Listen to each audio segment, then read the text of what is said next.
Our next guest is known around the world for her extraordinary life story, but these days she's sharing it in a completely new way through comedy and storytelling.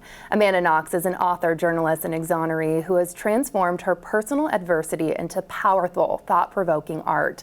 She's bringing her new one-woman show, Cartwheel, to Seattle's Rabbit Box Theatre ahead of its debut later this summer in Scotland, and she's back on New Day Northwest to share about this exciting new project. Hello again. Hi, thanks for having me. Thank you for being here. Tell me about this show, Cartwheel.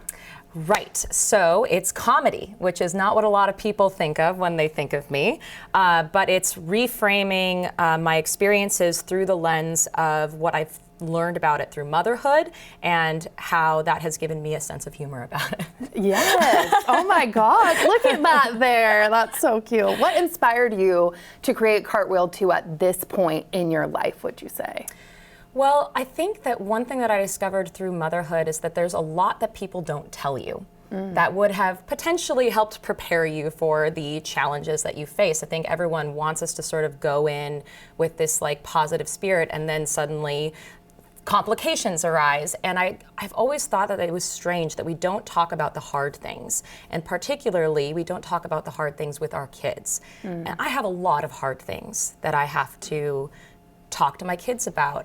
And I've been thinking, and a lot of people ask me, well, how are you going to tell them the story of these things that happen to you, and how and should I? Because it really reveals a lot of darkness about the world that I don't want to project my trauma onto my kids, right, but I certainly want them to learn from my experience. And so it's that drama of like, how do I have that conversation? Because frankly, my daughter is already asking about it.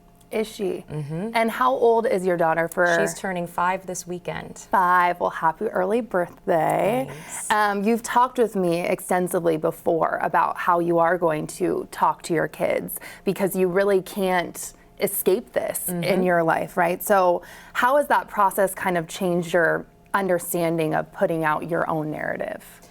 Well, I think that we owe it to our kids to explain who we are and how the world works. And I think that when it comes to telling my own kids about this story, one thing that I've discovered is like, how do you say it in an age-appropriate way? I've told it to her in the version of a fairy tale because that's what she knows at this point. And it's amazing to see how they then process that information. And right now, my daughter turns it into play. She wants to play Mama Goes to Italy with me. And so now I'm experiencing my own story in a completely new way through her, through the eyes of innocence and naivete. And I want to protect that innocence and naivete, but I also know that my own innocence and naivete was something that rendered me vulnerable and made it possible for those bad things to happen. So the question that I'm circling around in this story is, how do I prepare my daughter for a world that has shown me how unkind it can be, especially to women? And you've said that half the world thinks that you did in fact kill your roommate. The other half wants you to get over it. How do you deal with everyone's emotions when also trying to honor how you feel? Well, you know what? Being a mom is really great practice for that, because if anything, I've noticed that the way the world reacts to me is very often the way a toddler reacts to not getting their favorite toy when they want it. Like, there's this story that I talk with my daughter when I explain, like, some people really are attached to certain ideas. Like, your brother is really attached to the idea that the sky is green. And if you tell him otherwise, he gets upset, and he even like lashes out at you. He might bite you because he's mad. Adults are like that too. And so for me, something that I've learned as a mother which is setting boundaries and being firm about boundaries, but also accommodating, like, you have these feelings. These are real feelings to you. These are real ideas to you.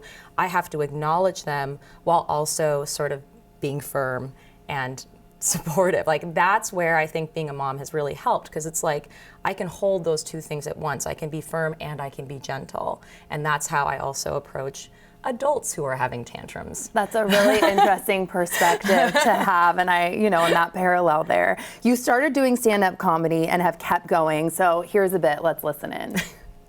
Imagine if your whole personality was put on trial and the verdict was, she didn't do it, but she made it weird.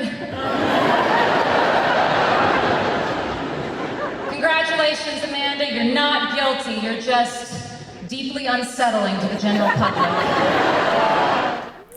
What is it about comedy for you? Is it freeing? Because to me, that would be terrifying. Oh, I mean, you're in front of people every day. Yeah, I'm just interviewing, you all are the star. I'm letting you guys have the platform and the spotlight. That feels very vulnerable. You know what? Like, the most vulnerable that I've ever felt was telling my story in front of other people, particularly because I had been through this experience of having people not listen to me, to no matter what I said, no matter what I did, people were always viewing it through the worst possible light, and it really just dampened and diminished me. And there were years of my life where I was afraid to just even be around other people, much less speak in front of them. But what I've learned through public speaking and through my work as a journalist and as an advocate is that connection that you get from sharing, being vulnerable in front of other people, sharing, being willing to laugh at yourself, that renders this experience that is very personal and extreme somehow universal and connecting. So I'm just addicted to human connection because I was removed from people and denied human connection for so long. And I found that comedy is such an amazing, immediate way to disarm the tension, to disarm the conflict, to just say, hey, we're just two people doing the best we can with what life gives us, and gee, is it difficult sometimes. Right, yeah. That's a beautifully said. You've spent years reclaiming your own narrative, and if audiences leave Cartwheel remembering just one thing about you today, what would you want that to be? I think it's that despite all of the trauma that has gone through me in my life, it has not, like I said, diminished me. It has not caged me. And I think what I hope people take away from it was the sense that they can feel that too, that bad things happen to everyone. Somebody is going to hurt us at some point in our lives. There's no preventing it. There's no getting it right so it doesn't happen. But there is something on the other side of that. There's not just survival, there is thriving, there is laughing, there is joy. And how do you not stay mad then? Is it a constant struggle every day, or do you feel like there's been enough time now that you can really just lean into the hope and joy?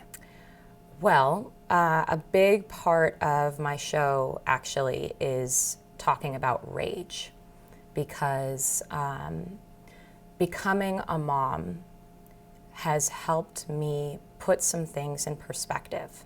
I think that there are things that we accept for ourselves in our life that we would never accept for our children.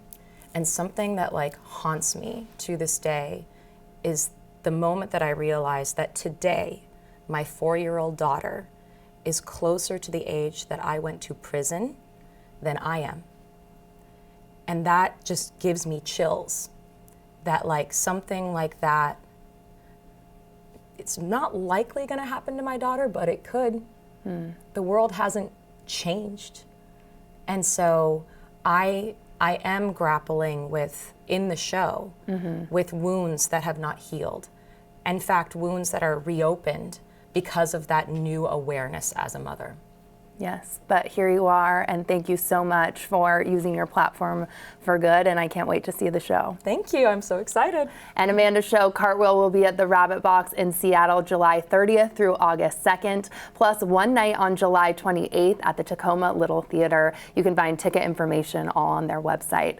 And thank you so much for spending time with us today. For more New Day fun, subscribe on YouTube, and be sure to download King 5 Plus for free. Don't forget to enjoy your new day, and we'll see you next time.